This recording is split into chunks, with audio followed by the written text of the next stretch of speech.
ai ngasi Hingkhol gi potchei nahangai mayamna ai Hingkhol ulaktre na yamna hangbire ada Hingkhol je potchei thajalure ai je lok su tawba adagi allergies yam kan tawbagi Hingkhol ga je pak changma ngamdre adagi wari liba hogibdagi Hingkhol je hanna phajani yengbiba ngamdre ado kai ga ngasi kai kai no pot khara thage nahanju pambi kai kai khara leiruye ado mayam tang ulak kai Hingkhol je yam kana phajabadi oidri ado huji khaga pot amani budi phajare ado amuk khara leirakanda July adai da di amuk loina in thaba singje phajakhalani ado to sam toge do hanta kidi thaba hobaga kari kari ai na thari habdo mayam da ulake ko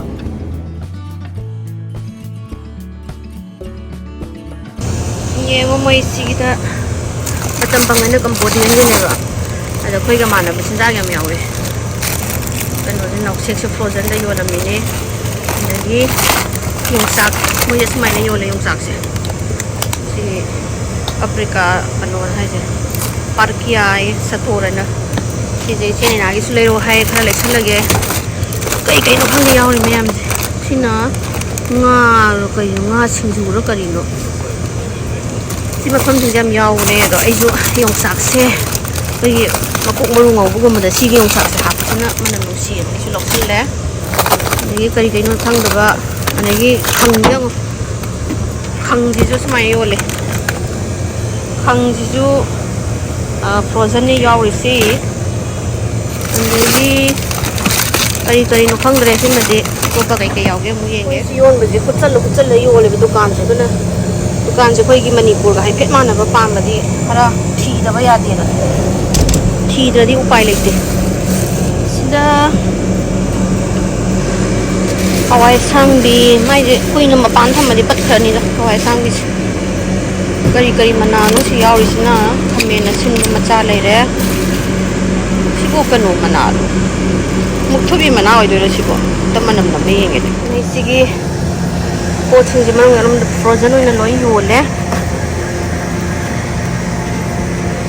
kan na je tharoi khokpa lai re degi sigi sausage se hawe ma lo ge hot and spicy ice sima hawe sima lo ge Moi se pura authentic kano ne Cambodian gi authentic mafam ne ba na kai kai no yen marum la kai no khang dam su yam yauri sai sida sina nga gini ai singa ma nga hai do logina lak ni do nga hai di yarom draba ma moi mo den nga su ni sa nga hai yaw ko nga hai yarom dre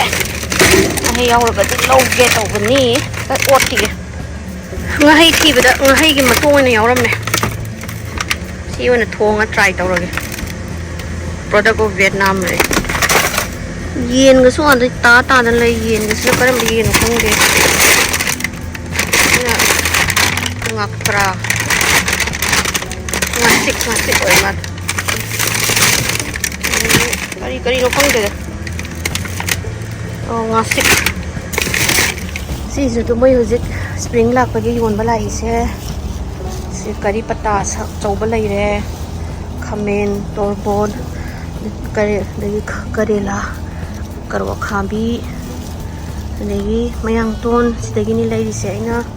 sisna kano do tenong mandi ne do tenong mandi si hingoya de do na I thara roi si yam yame sidagi ne aina lai doise hawai sang bi yam lai kai kai no khang do dagi tumna kan da su pambi sisna Asian gi pambi ngata ni atopa dukan da yaw ko singina anam kai no ngata oi moi gi sai gi thaba rum sange thi bida moi gi thong non gi doi dana yendem ga yam yaw ri mai yendem dagi moro ati pa khamen na sinba sim tam jani ne lai si lawa si dukan gi do kanon anung thi ra phang do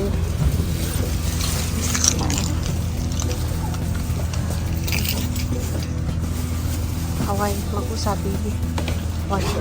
da yun stick dito wa pati ko ni sa ay ka pang mana dor si sai na laura ni Hawai thak law Manipur kami nakhabi do ay fit mahong Manipur natti nataba lagi may tay kilo yaw me ay may tay kilo hay dai si ja mo sile na kopi mo sile ay na kopi sindo to ko sa saklap tangay ay sila dukan masama sa sa sa mga culture nota complex talaga oh sorry Hawaii crab mana ko na complex pa zai ko tapos hindi ko lang nila pero kaya wait a minute 1 first không nhau ấy thì mua ăn một xí mushroom ôi ama nggak usah lu con phải xéo đây này lòng cái gì nhiều ngon hầu xin được lúc này nó mới đâm lại á thì nào một xí pork ra cái nó pork lại cái lại ini seafood city nè rồi pork sẽ phải cho nó mà thua ra sai cái này khăng cái này là khăng cái đi luôn mà cái hầu này rồi dịch mua cái kẹo cái mua nhiều cái mấy cái seafood city thì đâm jasmine rice tôi mấy cái xiên cái mà này jasmine rice mà lâu sau là như anh đó rồi Thai thì là hầu cái Thai thì nó mới này lâu Hillbro Thai jasmine rice anh hay xin là mấy cái xiên cái mà này sao là có thêm rồi này thân mặc thân chả steam đầu ra lâu rồi nha gần không được các bạn xem nhau seafood city này cũng là làm sao ấy xin đi bây giờ mà khăn làm nhau đi cái đồ đặc biệt bị ngô của chị sa thì mình xin tại được kami này đây hoa sang đi xin sa là gọi mà lúc xin thì ghé ada nằm bên apa là cái đó là làm đôi này lấy cái này xin là cái sudah di leirure bukan pun khara lagi ya oh ini sangu dah juga sana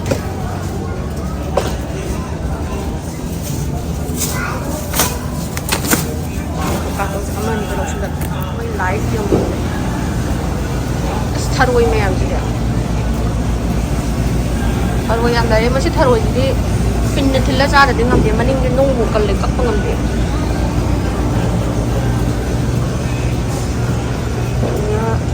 crab này đấy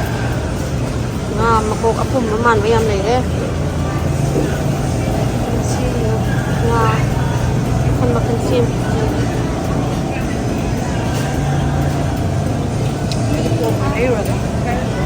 sân mình gì mà cô này đấy gì này đấy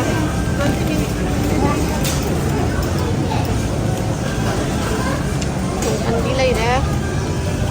milk fish kan non hai koi Manipur nga ka manai hai morning cow re mackerel sige norway mackerel sige mai si hau ne do mulet ni dum hau tham ni ai nang nga si lu ai ka lesin ni do sa ba sa mai ni si yam yaw ram de ma ni milk bowl je kai ni yun mane xin bangkat bowl hai full pork adobo bowl này hay sila kau ka koi hai nam yaw xin squid grill tàu ba squid xin đi ngang này mấy anh có em này mình sẽ đi lắm rồi này beef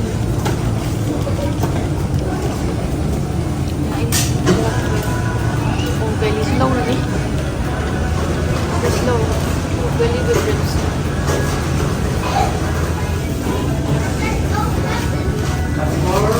oh you lại một ăn lâu được vội này rồi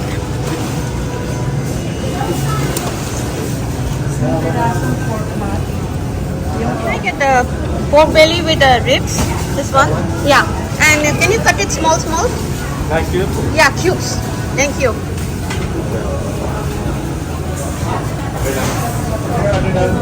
Talit ko sa isa. Manato nam du lei sida. As am haina di is manato ne de.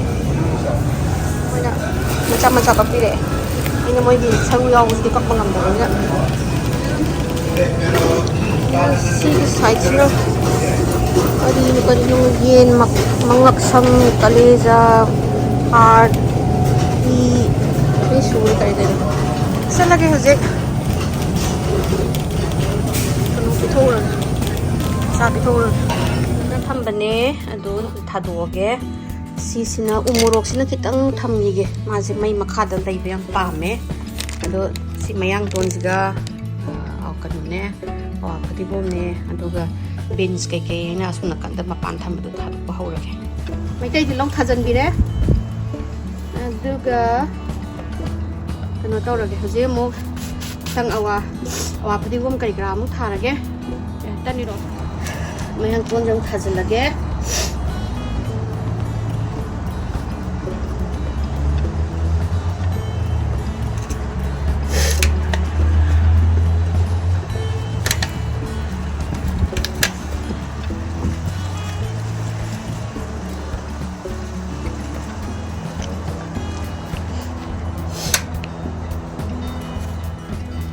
Na awa phadibom ne smaina char yole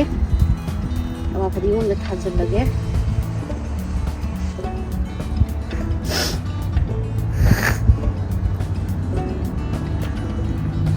he adadi labuk taka ponghau to hobane do sidadi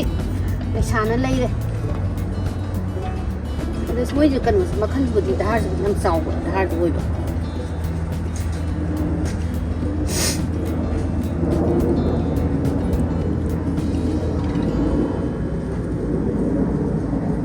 Thara di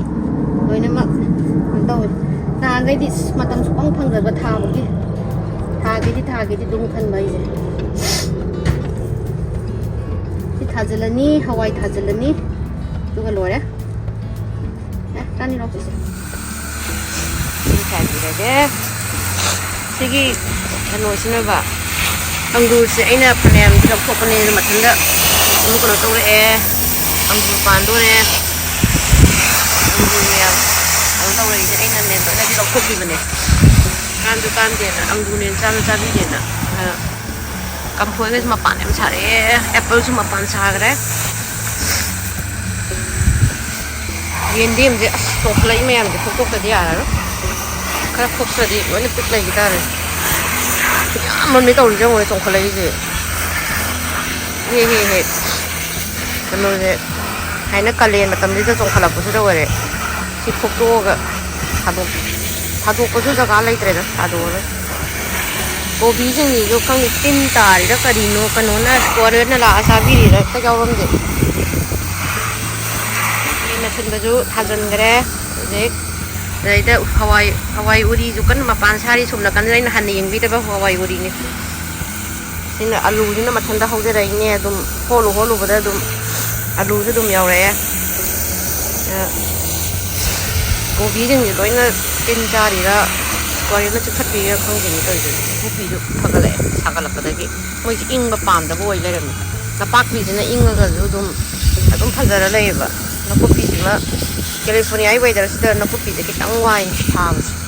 maru da gi ke la ga mathan na songkhala ko mayam ne ju phagale khati gum jam ti yung swaina loina tawkale si maru lo rage engon de na wange phadi gom den tawri nge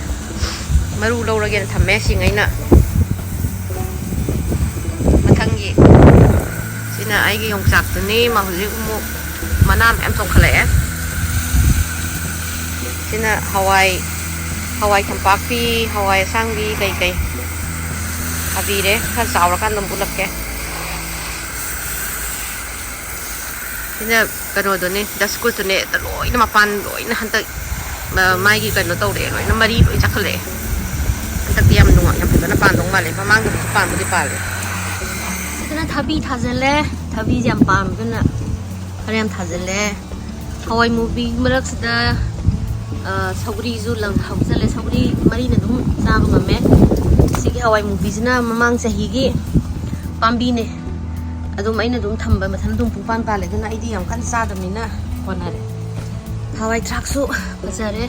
kai kalian oshala minga matam oshala e aduga lapu je masa yam poe ti lapu iromba saba hawrani lapu je koi mana tharam bani bana hamu chahi bang lakpada chaum cha hawri simadi ade hantak ti kobi ji ju amo mole mayam lan thawna lan thabale am fazare kobi je adu tasan badi hawdari khajik khajik ti hawra male aduga makhok sina kangsu gumba saba hawrani kanghau ju hawrani hantak ti kobi je yare sigi kobi phul ju adum kana tori tin chabi da bosine na khoirami se sai gi hingkhol ne mu khara mu lera kanda mu update tawrakke khamena khabi je saba wat pera khangdi pitu pitu pina pale mahau khabudi kharaga haweba ada khara sagal hakana de chakhulakpane handak ti pitu pitu pi maru dai thagimne mamang sahidi nangaudre panba handak ti pale asini fazana aise handak se hingkhol je fazana ngamdare koiba aigi maning si leire thari mayam sini khara komla se pan ba loi rakadabane du pali aigi di komla yam pali manung desu aduga amu mapan yam sagale komla manung na chang dana pali adu sidasu pan ba di lepte chaba di ngamdare aduna mapan saraga hoje mapan sagala I mayam pangkhale amu mayam pangkhala ni hoje komla jinjina squirrel gi oila re moina khok tana za le ramne ta ja pan ba khara di wisale thane kuin wisale manung du chu chan da pan do nam phang da baina adu mapan di am sagale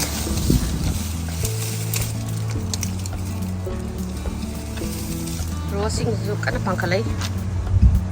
ai